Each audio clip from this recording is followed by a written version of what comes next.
Iniimbestigahan na ng Presidential Anti-Organized Crime Commission ang Facebook pages na nagbebenta umano ng mga gamit na galing sa mga ni-raid na Pogo Hub sa bansa.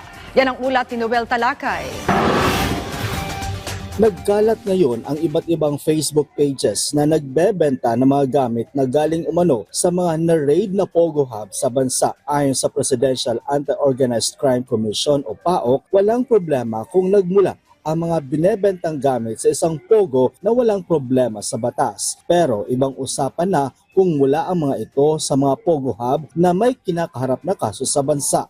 This should not be sold because these are fruits of the crime.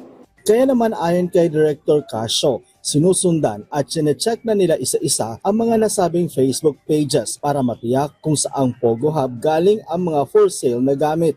Ngayon, kung yan po ay naibibenta at naililipat yung pangalan, mukhang meron na naman tayong kinakailangang ahensyang katukin sapagkat hindi po dapat mailipat yung pagmamayari ng mga Pogo vehicles na ito from Chinese nationals to Filipino nationals. Babala ni Casio sa mga bibili, pwede silang kasuhan at managot sa batas, maging sa mga bumuo ng mga nasabing Facebook pages. Kung hindi mo pinerform at you will not be able to satisfy the state that you perform due diligence, may pananagutan ka pa rin. If they use a Filipino dummy, that's something else. That becomes suspicious. So kinakailangan talaga nating imbestigahan, tingnan po ang mga ito.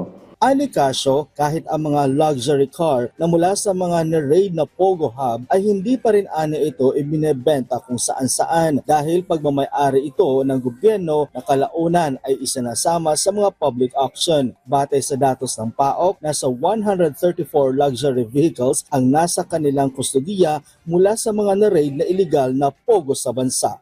Noel Talakay para sa Pambansang TV sa Bagong Pilipinas.